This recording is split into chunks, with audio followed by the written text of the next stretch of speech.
안녕하세요. 이 세상의 모든 배신자들을 응징하고 싶은 30대 여자입니다. 사람이 살다 보면 믿었던 사람에게 배신당하는 일도 있다고 생각합니다. 하지만 그게 단 한 명도 아니고 제 인생에서 가장 소중한 두 사람에게 동시에 당한다면 어떨까요? 남편과 가장 친한 친구가 불륜을 저지르고 저에게 병까지 옮긴다면 말입니다. 오늘 제 사연은 그렇게 저를 짓밟은 두 사람을 완벽하게 응징한 이야기입니다. 그럼 사연을 시작하겠습니다. 어릴 적 저희 집은 조금 특별했습니다.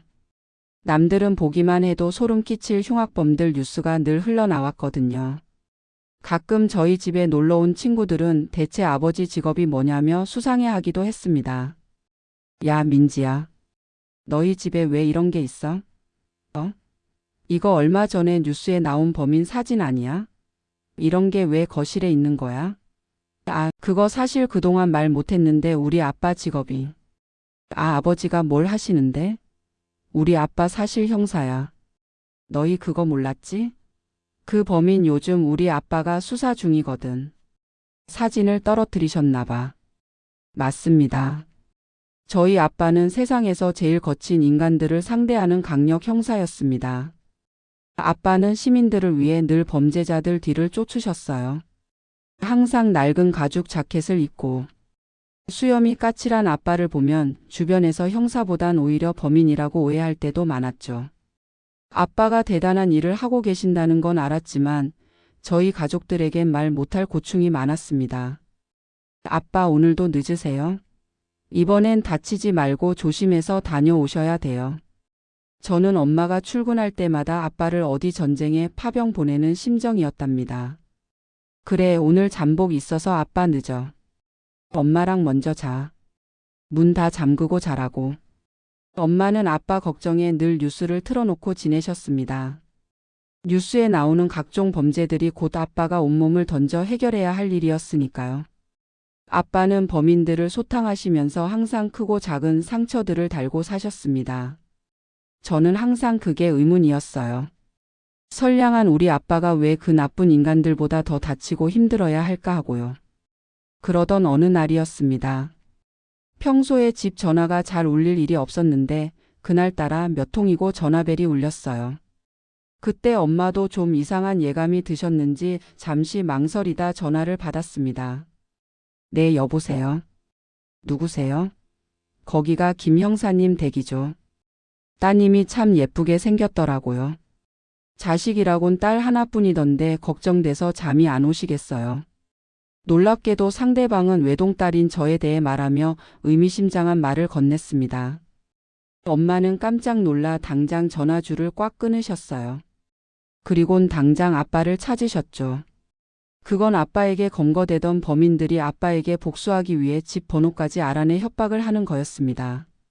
가끔은 집 앞에 낯선 차가 서 있거나 누군가가 현관문을 두드리고 도망가는 일도 있었어요. 여보, 나 불안해서 못 살겠어. 우리 민지 학교도 못 보내겠고 집 근처에 누가 서 있기만 해도 심장이 덜컥 내려앉는 것 같아. 이대로 못 살아? 미안해. 그놈이 그러고 활개치고 다닐 줄 몰랐어. 아무래도 당장 이사하는 게 좋겠어. 우리 민지 학교도 옮기고. 아빠는 외동딸인 제 안전을 위해 이사를 결정했습니다. 하지만 그런 도피성 이사는 한 번으로 끝나지 않았어요. 이상한 동네에 겨우 적응할 때쯤 또다시 짐을 싸야 했습니다. 전학은 수도 없이 다녔고요. 그러다 6번째 이사라던 날 거실에 쌓인 이삿짐 박스를 보고 그동안 쌓여왔던 감정이 터져 나왔습니다. 우리 또 이사 가요? 이게 벌써 몇 번째인 줄 아세요? 맨날 이렇게 도망 다니니까 옆에 남은 친구들도 없어요. 왜 우리가 죄인처럼 도망 다녀야 돼요? 아빠가 형사인 게 무슨 잘못이라고 우리가 범죄자처럼 맨날 쫓기게 하냐고요? 급기야 제가 박스를 발로 차며 화를 내자. 늘 무섭기만 하던 아빠가 고개를 푹 숙인 채 손으로 얼굴을 쓸어내렸습니다. 미안하다, 딸. 아빠 혹시 너한테 무슨 일이라도 생길까봐 항상 그게 걱정이야. 이사는 정말 이번이 마지막 일 거야. 정말 미안하다. 그때 처음으로 아빠의 어깨가 너무나 초라하고 작아 보이더라고요. 하지만 그 이후로도 아빠가 형사인 것도 저희가 보복 범죄에 노출되어 있는 것도 변하지 않았어요. 그러던 어느 날 제 생일날이 됐습니다. 저는 며칠 전부터 이번 생일만큼은 꼭 온 가족이 모여 저녁을 먹자고 약속을 했어요. 아빠가 무슨 일이 있어도 꼭 저녁 먹을 때쯤엔 케이크 사서 올게. 약속해. 아빠는 저와 손가락까지 걸고 몇 번이나 약속을 하셨습니다. 하지만 약속한 저녁이 지나고 늦은 밤이 돼서도 아빠는 돌아오지 않았어요. 엄마, 아빠도 안 오는 거지? 아빠 항상 이래. 우리보다 범인이 더 중요한 거야. 내일 생일이고 뭐고 안중에도 없는 거라고. 저는 결국 아빠 없는 생일상 앞에서 엉엉 울고 말았습니다. 그런데 정말 속상한 일은 그것뿐만이 아니었어요. 뭐라고요? 그이가 지금 병원이라고요? 당장 갈게요. 당장. 아빠는 그날 밤 저희 가족들을 수시로 협박하던 놈을 검거하기 위해 잠복을 하던 중 큰 부상을 입고 병원에 실려 가셨습니다. 아빠는 저와 엄마를 위협하는 그놈을 가만둘 수 없으셨나 봐요. 그놈이 작정을 하고 아빠에게 덤벼들었는지 아빠는 무려 한 달이나 입원하셔야 했습니다. 아빠, 저 진짜 아빠 큰일 나는 줄 알고 놀랐어요. 아빠 그냥 형사 안 하면 안 돼요. 아빠 다치는 거 싫어요. 녀석이 울긴 왜 울어? 아빠 괜찮아. 아빠가 범인 안 잡으면 누가 그 나쁜 녀석들을 벌 주겠어. 그래도 무사히 잡아서 넘겼으니까 당분간은 두 다리 쭉 뻗고 자도 돼. 아빠는 온몸에 붕대를 칭칭 감고도 괜찮다고 웃으셨습니다. 한 달 뒤에 아빠는 무사히 상처를 회복하고 퇴원하셨어요. 그리고 목발까지 짚고 경찰청장 표창장을 받으셨죠. 아빠는 흉터가 가득한 손으로 제 머리를 쓰다듬어 주시더니 저를 번쩍 안고 환하게 미소 지으셨죠. 아빠, 이제 이사 안 가도 되는 거죠? 나 전학도 가기 싫어요. 그래.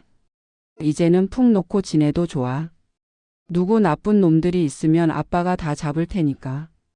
그렇게 어느덧 세월이 흘러 저는 고등학생이 됐습니다. 고등학교 1학년 때 제게 평생 단짝이 생겼습니다. 바로 같은 반이었던 수진이었어요. 수진이는 저와 정반대였습니다. 집안도 부유했고 외모도 화려했죠. 키도 크고 날씬했고 늘 예쁜 옷을 입고 다녔습니다. 반에서 인기도 많았고요. 그런데 신기하게도 우린 금방 친해졌습니다.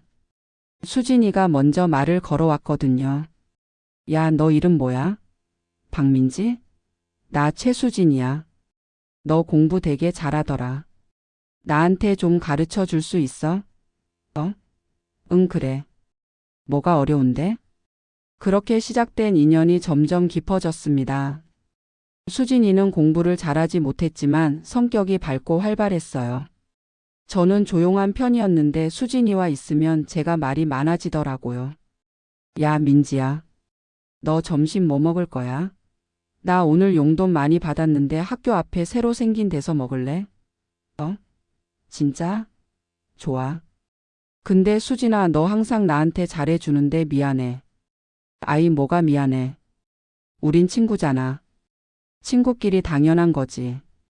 수진이는 제가 형편이 넉넉하지 않다는 걸 알면서도 절대 티 내지 않았어요. 오히려 저를 더 챙겨주곤 했죠. 저도 수진이가 진심으로 대해주는 게 느껴져서 마음을 활짝 열었습니다. 고등학교 시절 내내 우린 붙어 다녔고 대학도 같은 곳으로 진학했어요. 사실 수진이 성적으로는 그 대학에 가기 어려웠는데 아버지가 거액을 기부하셔서 특별 전형으로 합격했다고 하더라고요. 수진이 아버지는 중견기업을 운영하시는 분이었거든요. 민지야, 우리 같은 대학 가게 돼서 너무 좋다. 앞으로도 계속 친하게 지내자. 당연하지. 우린 평생 친구야. 대학 시절에도 우정은 계속됐습니다.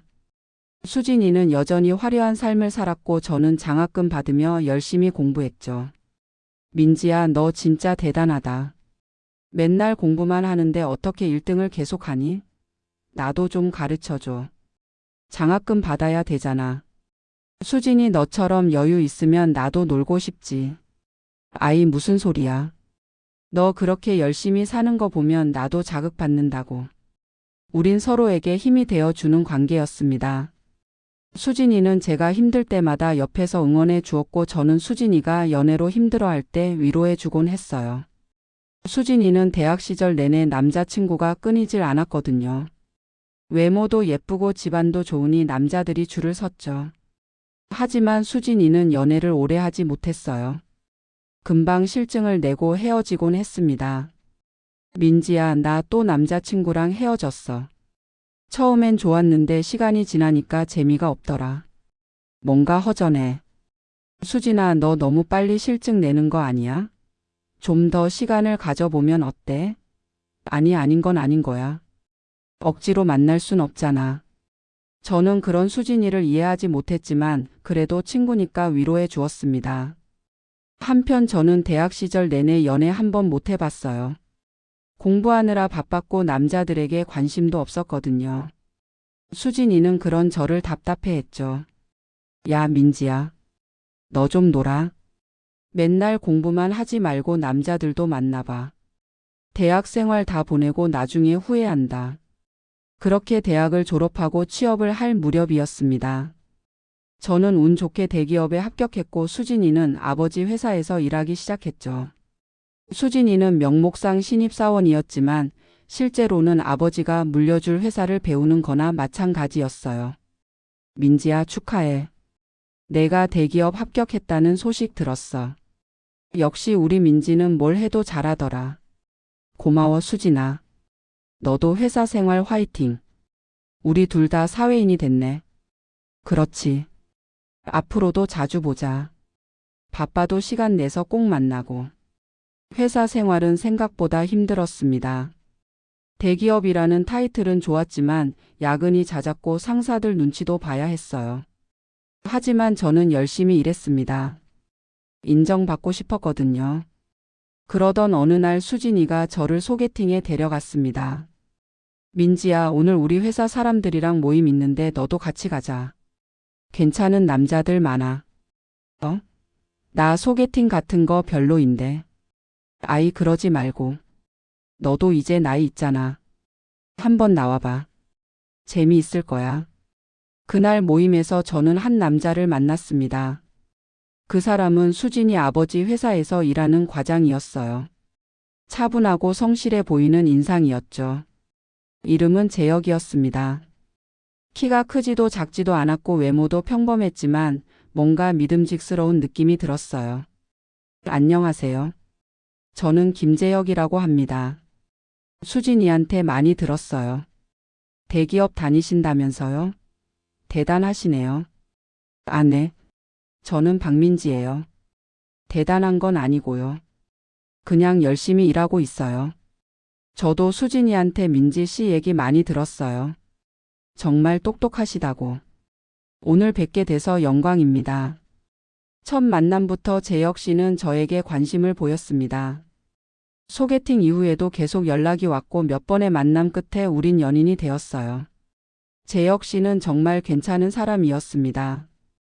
늘 저를 배려해 주었고 데이트할 때도 제 의견을 존중해 주었죠. 회사 일로 힘들 때마다 위로도 해 주었고요. 민지 씨, 오늘 힘드셨죠? 제가 민지 씨 좋아하는 음식 사왔어요. 맛있게 드세요. 고마워요. 당신 덕분에 힘이 나요. 수진이도 우리 사귀는 걸 엄청 좋아했어요. 우와, 민지야. 너희 진짜 잘 어울린다. 내가 소개해준 보람이 있네. 나 되게 뿌듯해. 고마워, 수진아. 내가 소개해줘서 좋은 사람 만났어. 너 덕분이야. 그렇게 2년간의 연애 끝에 재혁 씨와 결혼을 결정했습니다. 양가 부모님께 인사도 드리고 결혼 준비를 시작했죠. 재혁 씨 부모님은 평범한 분들이셨어요. 아버지는 은퇴하신 회사원이었고 어머니는 전업주부셨죠. 저희 부모님도 재혁 씨를 마음에 들어 하셨고요. 우리 사위 참 성실하게 생겼구나. 민지를 잘 부탁한다. 아버님, 어머님. 제가 민지를 평생 행복하게 해드릴게요. 믿어주세요. 수진이는 제 결혼식 때 들러리를 서주었고 축하 인사도 정말 진심으로 해주더라고요. 민지야, 정말 축하해. 너 행복하게 잘 살아. 재혁 오빠가 너한테 잘해줄 거야. 나도 곧 결혼해야 하는데. 고마워, 수진아. 너도 빨리 좋은 사람 만나. 결혼 생활은 순조로웠습니다. 재혁 씨는 착한 남편이었고 저도 일과 가정을 병행하며 열심히 살았어요. 신혼집은 작았지만 우리 둘이 살기엔 충분했죠. 주말마다 함께 장을 보고 요리도 하고 영화도 보러 다녔습니다. 여보, 오늘 뭐 먹고 싶어요? 제가 저녁 만들어 드릴게요. 당신이? 좋지. 나 당신 요리 맛있던데. 고마워, 여보. 결혼한 지 1년쯤 됐을 때 저는 아이를 가지고 싶다는 생각이 들었습니다. 주변 친구들도 하나둘 임신 소식을 알려왔고 저도 슬슬 준비를 해야 할 것 같았거든요. 여보, 우리 이제 슬슬 아기 가져도 되지 않을까? 우리 둘 다 나이도 있고 경제적으로도 준비됐잖아. 그래도 좀 더 기다리는 게 어때? 아직 우리 둘만의 시간도 더 필요하고. 재혁 씨는 왠지 아기 얘기만 나오면 슬쩍 피하는 것 같았어요. 저는 그냥 남자들이 다 그런가 보다 했습니다. 좀 더 시간을 주면 마음이 바뀌겠지 싶었죠. 그 무렵 수진이도 결혼을 했습니다. 상대는 수진이 아버지 회사 임원이었어요. 수진이보다 10살 많은 분이었는데 집안도 좋고 능력도 출중한 사람이었죠. 수진이 결혼식에도 당연히 참석했고 우린 여전히 자주 만났습니다. 둘 다 결혼했으니 이젠 더 할 얘기가 많아졌죠. 민지야, 너희 남편은 어때? 우리 남편은 요즘 너무 바빠서 힘들어. 우리 남편도 비슷해. 요즘 회사 일이 많다고 맨날 늦게 들어와. 그래도 주말엔 잘 챙겨주니까 괜찮아. 수진아, 결혼 생활 힘들지 않아? 글쎄, 뭐 생각보다는 괜찮아. 그냥 그런 거지 뭐. 수진이와의 우정은 변함없었습니다. 아니, 오히려 더 깊어진 것 같았어요. 결혼한 여자들끼리만 통하는 고민도 나누고 서로 위로도 해주곤 했죠. 민지야, 너 시댁은 어때? 우리 시어머니는 좀 까다로우셔서 스트레스야. 우리 시댁은 괜찮아.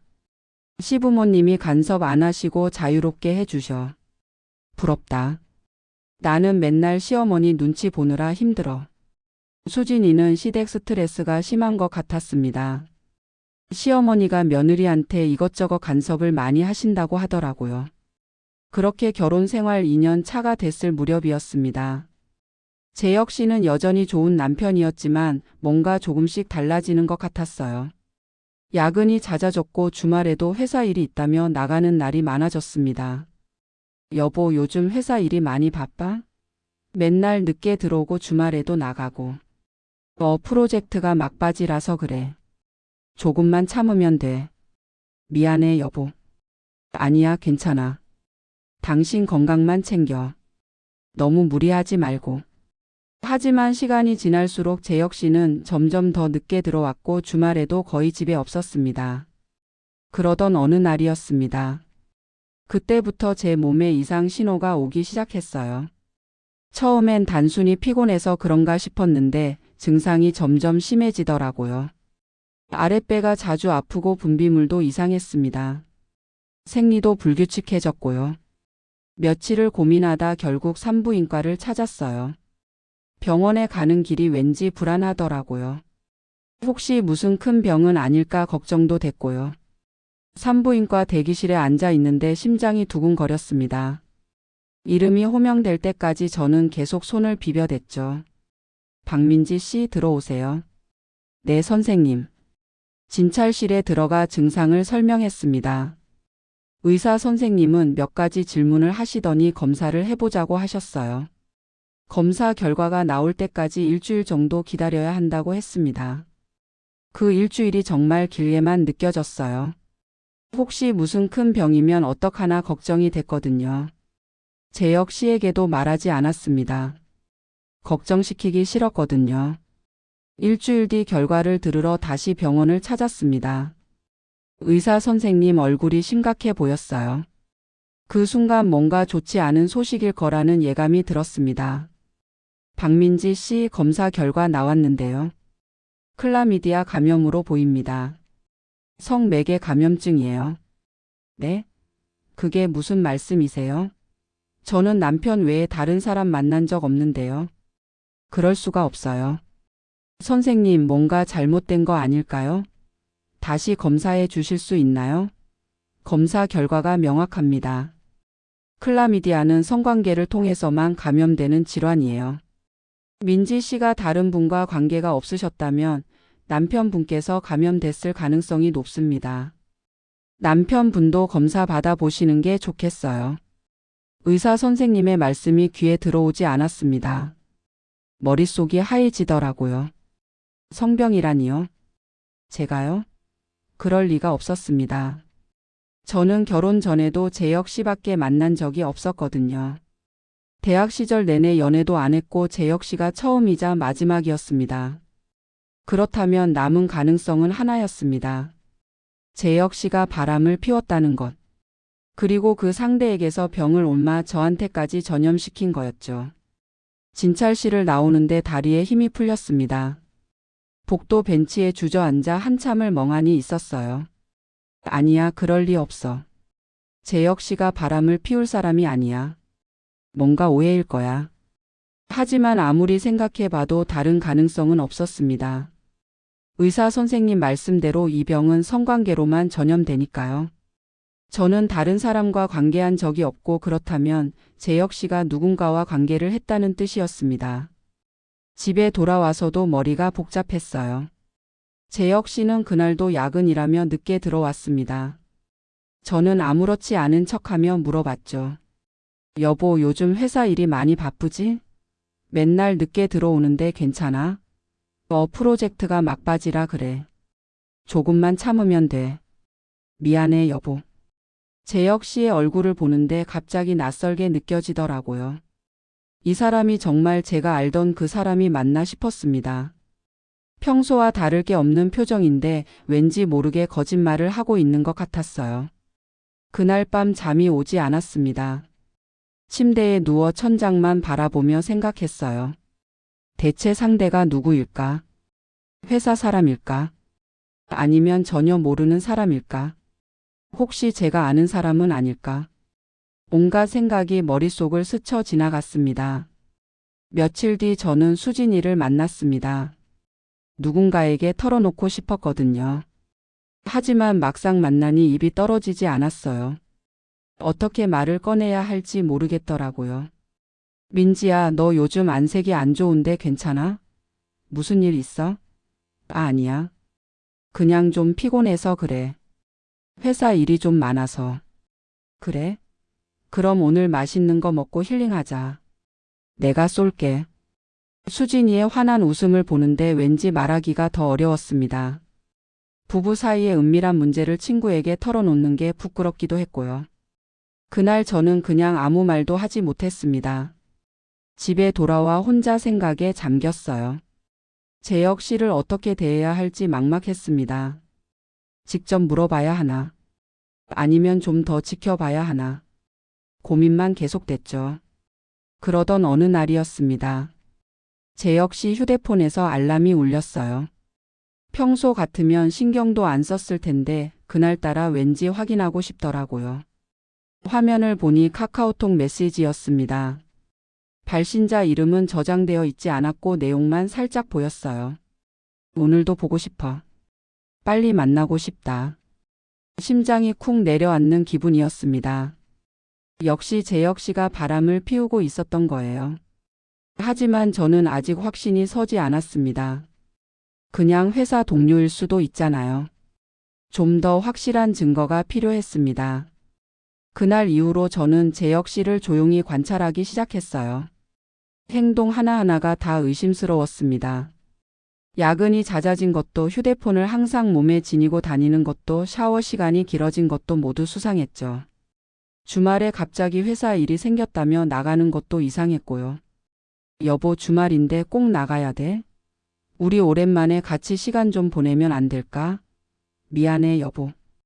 급한 일이라서 어쩔 수 없어. 다음 주말엔 꼭 같이 있을게. 하지만 다음 주말에도 재혁 씨는 또 나갔습니다. 회사 일이라는 핑계로요.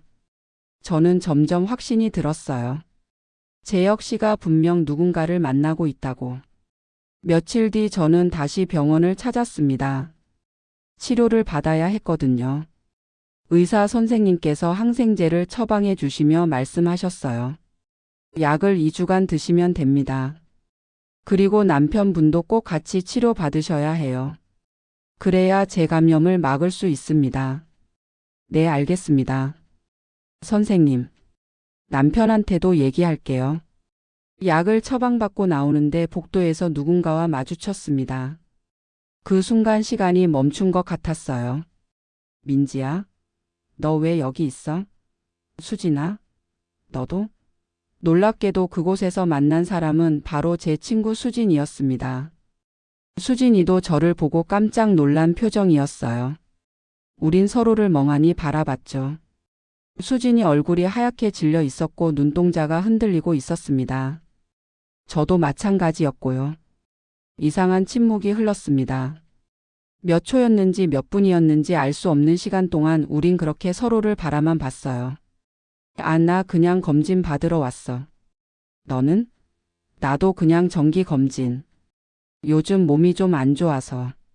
수진이의 목소리가 떨리고 있었습니다.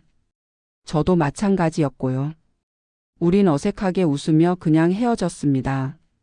하지만 그 순간 이상한 예감이 들었어요. 왜 하필 수진이가 여기 있었을까? 산부인과는 여성들이 많이 가는 곳이긴 하지만 그래도 너무 우연 같았습니다. 설마 하는 생각이 스쳤습니다. 아니야, 그럴 리 없어. 수진이는 내 친구야. 그렇게 생각을 애써 지우려 했습니다. 하지만 머릿속에서 계속 그 장면이 떠올랐어요. 수진이의 창백한 얼굴과 떨리는 목소리가요. 집에 돌아와서도 머리가 복잡했습니다. 혹시 수진이도 같은 병에 걸린 걸까? 그렇다면 수진이 남편도 바람을 피운 걸까? 아니면 그 순간 끔찍한 생각이 스쳤습니다. 설마 재혁 씨와 수진이가? 아니야, 그럴 리 없어. 절대 그럴 리 없다고. 수진이는 내 친구야. 저를 배신할 사람이 아니라고. 하지만 그 생각을 지울 수가 없었어요. 수진이도 같은 산부인과에 있었던 게 너무 우연 같았거든요. 그리고 수진이 반응도 이상했고요. 평소 같으면 반갑게 인사하고 수다를 떨었을 텐데 그날은 황급히 도망가듯 사라졌습니다. 며칠 뒤 저는 재혁 씨에게 슬쩍 물어봤습니다. 여보, 너 혹시 요즘 몸 어디 안 좋은 데 없어? 왜 갑자기? 아니, 그냥. 나는 좀 피곤해서 병원 갔다 왔거든. 너도 한번 검진 받아보는 게 어떨까 해서. 나 괜찮아. 바빠서 병원 갈 시간도 없어. 재혁 씨는 대수롭지 않게 넘겼습니다. 하지만 저는 확신했어요. 재혁 씨도 분명 감염됐을 거라고. 그리고 그건 제가 옮긴 게 아니라 재혁 씨가 저한테 옮긴 거라고요. 그리고 같은 병에 걸린 사람이 한 명 더 있을 거라고. 바로 수진이요. 그날 밤 잠이 오지 않았습니다. 침대에 누워 천장만 바라보며 생각했어요. 대체 상대가 누구일까? 회사 사람일까? 아니면 전혀 모르는 사람일까? 그러다 문득 수진이 얼굴이 떠올랐습니다. 아니야, 설마. 수진이는 내 친구야. 절대 그럴 리 없어. 하지만 그 생각을 지울 수가 없었어요. 수진이도 같은 산부인과에 있었던 게 너무 우연 같았거든요. 그리고 수진이가 저를 봤을 때 그 표정. 놀라고 당황하고 겁먹은 그 얼굴이 자꾸 떠올랐습니다. 며칠 뒤 저는 수진이에게 전화를 걸었습니다. 수진아, 나 너 만나고 싶은데 시간 돼? 응? 갑자기? 무슨 일 있어? 아니, 그냥 보고 싶어서. 오늘 저녁에 만날래? 좋아, 그럼 우리 자주 가던 카페에서 보자. 수진이를 만나러 가는 길이 무겁게 느껴졌습니다. 확인하고 싶으면서도 무서웠어요. 만약 정말 수진이라면 어떻게 해야 할까? 가장 친한 친구가 남편과 바람을 피웠다면 어떻게 해야 할까? 생각만 해도 끔찍했습니다. 카페에 도착하니 수진이가 먼저 와 있었습니다. 여전히 화려한 모습이었지만 왠지 피곤해 보이더라고요. 얼굴에 화장을 진하게 한 것도 뭔가 숨기려는 것 같았고요. 민지야, 왔어? 앉아. 응. 수진아, 너 요즘 괜찮아? 왠지 안색이 안 좋아 보여. 나? 아니, 괜찮아. 그냥 좀 피곤해서 그래. 너도 그렇잖아. 우린 서로를 조심스럽게 바라봤습니다. 뭔가 말하고 싶은데 입이 떨어지지 않는 그런 분위기였죠. 한참을 침묵하다 제가 먼저 입을 열었어요. 수진아, 나 사실 너한테 물어볼 게 있어. 뭔데? 너 지난번에 산부인과에서 뭐 하고 있었어? 정말 정기 검진이었어? 수진이의 얼굴이 굳어졌습니다. 커피 잔을 든 손이 살짝 떨리는 게 보였어요. 잠시 망설이더니 고개를 끄덕였어요. 응, 정기 검진. 왜? 그게 왜? 나도 그냥 검진 받으러 갔던 거야. 그런데 수진아, 우연이 너무 많지 않아? 우리 둘 다 같은 날 같은 산부인과에서? 그것도 산부인과잖아. 일반 병원도 아니고. 민지야, 너 지금 뭘 의심하는 거야? 수진이의 목소리가 날카로워졌습니다. 저는 더 이상 참을 수 없었어요. 심장이 터질 것 같았지만 물어봐야 했습니다. 수진아, 솔직히 말해줘. 너 혹시 우리 남편이랑 뭔가 있는 거 아니야? 그 순간 수진이의 얼굴이 새하얘졌습니다. 눈이 흔들리더니 시선을 피하더라고요. 그 반응만으로도 충분했습니다. 제 예감이 맞았던 거예요. 수진이와 재혁 씨가 불륜을 저질렀던 겁니다. 민지야, 그게 아니라. 나 설명할게. 들어봐. 설명은 필요 없어. 얼굴에 다 쓰여 있잖아. 수진아, 어떻게 이럴 수가 있어? 넌 내 친구였잖아. 내가 얼마나 널 믿었는데. 우리 고등학교 때부터 지금까지 얼마나 오래 친구였는데. 어떻게 내 남편이랑 그럴 수가 있어? 민지야, 미안해. 정말 미안해. 나도 어쩌다 보니 이렇게 됐어. 처음엔 정말 아무 생각 없었는데. 어쩌다 보니가 뭐야? 사람이 어쩌다 보니 그런 짓을 해? 너희 생각이 있어서 한 거잖아. 저는 더 이상 듣고 싶지 않았습니다. 자리에서 일어나 카페를 나왔어요. 뒤에서 수진이가 뭐라고 소리치는 것 같았지만 귀에 들어오지 않았습니다. 집으로 돌아오는 길 내내 눈물이 멈추지 않았어요. 친구라고 믿었던 사람이 남편과 바람을 피웠다니. 이럴 수가 있나 싶었죠. 고등학교 때부터 대학 때까지 그렇게 오래 친구로 지냈는데, 제가 힘들 때마다 옆에서 응원해주고 위로해주던 친구였는데, 그 친구가 저를 이렇게 배신할 수 있다니. 믿을 수가 없었습니다. 집에 도착하니 재혁 씨가 거실에 있었습니다. 평소처럼 소파에 앉아 텔레비전을 보고 있더라고요. 그 모습이 너무나 역겨웠습니다. 어떻게 저렇게 태어날 수가 있을까? 여보, 왔어? 오늘 일찍 들어왔네. 회식 없어? 당신 나한테 할 말 없어? 무슨 말? 수진이. 수진이랑 당신 무슨 사이야? 재혁 씨의 얼굴이 굳어졌습니다. 잠시 침묵이 흘렀어요. 그러더니 한숨을 쉬며 말하더라고요. 미안해. 들켰구나. 언제부터야? 얼마나 오래 나를 바보로 만든 거야? 1년 정도 됐어. 처음엔 그냥 술자리에서 시작된 거였는데 어쩌다 보니 이렇게 됐어. 어쩌다 보니? 어쩌다 보니가 뭐야? 당신들 생각 있어서 한 거잖아. 그리고 1년이나? 1년 동안이나 나를 속인 거야? 나 이제 더 이상 못 참아. 이혼하자. 민지야, 진정해. 우리 다시 생각해보자. 내가 잘못했어. 다시 시작하면 안 될까? 안 돼. 나 당신 얼굴도 보기 싫어. 당장 집 나가. 그리고 당신 나한테 병까지 옮겼어. 성병. 그거 알아? 내가 산부인과 가서 얼마나 놀랐는지 알아? 재혁 씨가 당황한 표정을 지었습니다. 뭐? 성병? 그게 무슨 소리야? 클라미디아. 성관계로만 전염되는 병이래. 나는 당신밖에 없으니까 당신이 나한테 옮긴 거지. 그리고 수진이도 같은 날 같은 산부인과에 있었어. 우연이겠어? 당신이 수진이한테 옮기고 수진이가 나한테까지 옮긴 거잖아. 아니, 나한테 직접 옮기고 수진이한테도 옮긴 거지. 재혁 씨는 아무 말도 하지 못했습니다. 변명할 여지가 없었으니까요. 저는 그날 재혁 씨에게 당장 집에서 나가라고 했습니다. 그날 재혁 씨는 짐을 싸서 집을 나갔습니다. 혼자 남은 집은 너무나 조용했어요. 그동안 쌓아왔던 모든 것들이 한순간에 무너진 기분이었습니다. 며칠 동안 저는 아무것도 할 수 없었어요. 회사도 쉬고 그냥 집에만 있었죠. 부모님께는 차마 말씀드릴 수가 없었습니다. 어떻게 말씀드려야 할지도 모르겠고 부모님이 얼마나 상처받으실지 뻔했거든요. 그러던 어느 날 엄마에게서 전화가 왔어요. 민지야, 요즘 통 연락이 없더라. 무슨 일 있니? 회사 일 때문에 바빠? 엄마, 나 사실. 저는 결국 모든 걸 털어놨습니다. 엄마는 한동안 아무 말씀도 하지 않으셨어요. 그러더니 조용히 말씀하셨죠. 그래, 알았다. 엄마가 내일 올라갈게. 혼자 있지 마. 다음 날 엄마가 올라오셨습니다. 엄마는 저를 꽉 안아주시더니 말씀하셨어요. 민지야, 울지 마.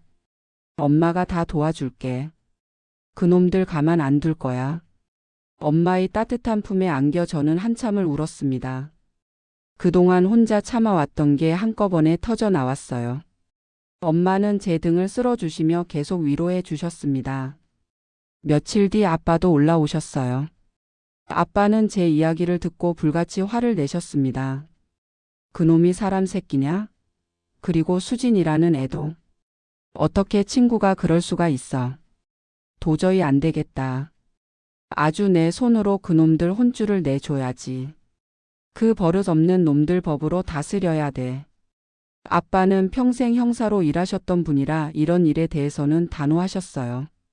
가족을 배신하고 사람을 속이는 행위를 절대 용서하지 않으셨죠. 아빠는 당장 변호사를 알아보겠다고 하셨습니다.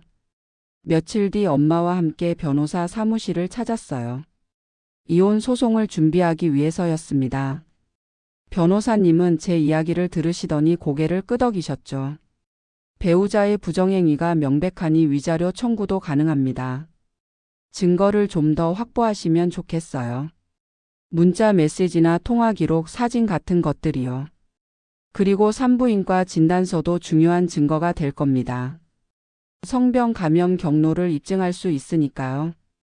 저는 그날부터 증거를 모으기 시작했습니다. 재혁 씨 휴대폰 내역을 확인하고 신용카드 사용 내역도 뜯어봤죠. 놀랍게도 증거는 차고 넘쳤습니다. 호텔 이용 내역이 수십 건이었고 수진이와 주고받은 문자 메시지도 수백 통이었어요. 심지어 함께 찍은 사진까지 있었습니다. 둘이 여행을 간 사진도 있었고 식당에서 찍은 사진도 있었죠. 보면 볼수록 화가 났습니다. 어떻게 이렇게 당당하게 바람을 피울 수가 있을까? 그리고 수진이도. 제 친구였던 사람이 어떻게 이럴 수가 있을까? 모든 걸 정리하는데 한 달 정도 걸렸어요. 그동안 재혁 씨는 계속 연락을 해왔지만 저는 받지 않았습니다. 수진이도 마찬가지였고요. 드디어 준비가 끝났습니다. 변호사님께 모든 증거를 넘겼고 이혼 소송이 시작됐어요. 재혁 씨는 처음엔 재산 분할을 절반씩 하자고 우겼습니다. 자기도 잘못했지만 결혼 생활 동안 함께 모은 재산이니 반씩 나누는 게 맞다고 주장했죠. 하지만 부정행위가 명백하게 드러나자 태도가 바뀌더라고요. 변호사님이 모든 증거를 제출하고 성병 감염 사실까지 밝히니까 재혁 씨는 더 이상 버티지 못했습니다. 결국 재판부는 제 손을 들어줬습니다. 위자료 5천만 원과 함께 재산의 70%를 제가 가져가게 됐죠. 수진이한테도 손해배상 청구를 했습니다. 친구라는 이름으로 제 삶을 망가뜨린 대가였죠. 수진이도 2천만 원을 배상하라는 판결을 받았습니다. 재판이 끝나고 법원을 나오는데 재혁 씨가 저를 불렀어요. 민지야, 정말 미안해. 내가 잘못했어. 한 번만 용서해 줄 수 없을까? 용서요? 당신이 저한테 한 짓을 생각해봐요. 1년 동안이나 저를 속이고 제 친구랑 바람 피우고 병까지 옮기고. 그걸 어떻게 용서해요? 재혁 씨는 아무 말도 하지 못했습니다. 저는 그냥 돌아서서 걸어갔어요. 더 이상 그 사람과 할 이야기가 없었습니다. 모든 법적 절차가 끝나고 저는 새로운 시작을 준비했습니다. 회사는 그만두고 잠시 쉬기로 했어요. 그동안 너무 바쁘게만 살았거든요. 부모님과 함께 여행도 다니고 제 자신을 돌아보는 시간을 가졌습니다. 엄마, 아빠. 그동안 걱정 많이 끼쳐드려서 죄송해요. 아니다, 우리 딸. 내가 다시 웃을 수 있어서 엄마 아빠는 그걸로 됐어. 앞으로 좋은 일만 있을 거야. 부모님의 사랑 덕분에 저는 조금씩 회복할 수 있었습니다. 특히 아빠가 큰 힘이 됐어요. 평생 형사로 일하시면서 온갖 나쁜 인간들을 보셨던 아빠는 저에게 이렇게 말씀하셨습니다. 민지야, 세상엔 나쁜 사람들이 많아. 하지만 그게 다는 아니야. 좋은 사람들도 분명히 있어. 너는 운이 나빴을 뿐이야. 다음엔 좋은 사람 만날 거야. 아빠가 형사 생활 40년 하면서 터득한 게 있어. 나쁜 놈들은 결국 대가를 치른다는 거야. 그놈들도 분명 후회하게 될 거야. 6개월 뒤 저는 새로운 직장을 구했어요. 이번엔 외국계 기업이었습니다. 연봉도 전보다 훨씬 좋았고 업무 환경도 만족스러웠죠. 무엇보다 새로운 사람들과 새로운 시작을 할 수 있다는 게 좋았습니다. 어느 날 회사 동료가 물어봤어요. 민지 씨 결혼하셨어요? 아니요, 아직이요. 그런데 왜요? 아니, 그냥 궁금해서요. 민지 씨 같은 분이 아직 미혼이시라니 의외네요. 저는 웃으며 대답했습니다. 곧 좋은 인연 만날 거예요. 서두르지 않으려고요. 그로부터 1년이 더 지났습니다. 어느 날 길을 걷다 우연히 수진이를 마주쳤어요. 수진이는 많이 초췌해 보였습니다. 예전의 화려한 모습은 온데간데 없고 수척하고 피곤해 보이더라고요. 민지야. 수진아. 잠시 침묵이 흘렀습니다. 수진이가 먼저 입을 열었어요. 미안해, 민지야. 정말 미안해. 나 그때 정말 미쳤었나 봐. 변명할 생각 없어. 그냥 미안하다는 말 하고 싶었어. 나 남편이랑도 이혼했어. 회사에서도 잘렸고. 다 내가 자초한 일이야. 저는 고개를 끄덕였습니다. 알았어, 수진아. 이제 다 지난 일이야. 너도 잘 살아. 그렇게 우린 각자의 길을 갔습니다. 더 이상 미련은 없었어요. 수진이가 어떻게 사는지도 관심이 없었습니다. 그건 제 인생이 아니니까요. 재혁 씨에 대한 소식도 가끔 들렸습니다. 회사에서 좋지 않은 소문이 돌아 결국 퇴사했다고 하더라고요. 지금은 작은 회사에서 일하고 있다고 들었습니다. 그것도 제 관심사가 아니었어요. 그들의 인생이 어떻게 되든 상관없었습니다. 제 인생만 잘 살면 되니까요. 요즘은 취미생활도 시작했습니다. 요가를 배우고 있어요. 몸과 마음을 다스리는 데 도움이 되더라고요. 주말마다 요가 학원에 가서 땀 흘리며 운동하는 시간이 참 좋습니다. 같이 수업 듣는 분들도 좋은 사람들이고요. 민지 씨 요가 정말 잘하시네요. 얼마나 하셨어요? 아직 몇 달 안 됐어요. 그냥 재미있어서 열심히 하는 것뿐이에요. 이렇게 새로운 사람들을 만나고 새로운 취미를 즐기면서 저는 점점 예전의 저를 되찾아가고 있습니다. 지금 생각해보면 그 배신이 오히려 전화위복이었던 것 같아요. 만약 그 일이 없었다면 저는 계속 거짓된 관계 속에서 살았을 테니까요. 물론 그때는 정말 힘들었습니다. 세상이 무너지는 것 같았고 다시는 일어서지 못할 것 같았죠. 하지만 시간이 지나고 보니 그게 제게 새로운 기회를 준 거더라고요. 더 나은 삶을 살 수 있는 기회요. 부모님도 요즘 건강하셔서 다행입니다. 가끔 함께 등산도 가고 맛집 투어도 다니고 있어요. 이렇게 부모님과 시간을 보낼 수 있다는 게 참 감사합니다. 직장에서도 새로운 프로젝트를 맡게 됐어요. 중요한 프로젝트라 부담도 있지만 동시에 설레기도 합니다. 제 능력을 마음껏 발휘할 수 있는 기회니까요. 팀원들도 좋은 사람들이라 함께 일하는 게 즐겁습니다. 민지 씨 덕분에 이번 프로젝트 잘 될 것 같아요. 아이디어가 정말 기발해요. 아니에요. 다 같이 만든 거죠. 우리 팀이 최고예요. 이렇게 인정받으며 일할 수 있다는 게 얼마나 행복한지 모릅니다. 얼마 전에는 회사에서 승진 제안도 받았어요. 제 능력을 인정받은 거죠. 예전 같았으면 재혁 씨와 함께 기뻐했을 텐데 이젠 혼자서도 충분히 행복합니다. 엄마 아빠와 함께 작은 파티를 열어 축하했고요. 민지야, 정말 자랑스럽다. 우리 딸 이렇게 잘 이겨내줘서 고마워. 아빠, 엄마. 제가 더 감사하죠. 부모님 없었으면 저는 이렇게 일어서지 못했을 거예요. 엄마는 제가 새로운 사람을 만나는 걸 정말 좋아하세요. 이번엔 좋은 사람이길 바라시죠. 저는 엄마에게 약속했습니다. 이번엔 제대로 볼 거라고 서두르지 않겠다고요. 요즘은 회사 선배 한 분과 가끔 식사를 하고 있어요. 착하고 성실한 분이시더라고요.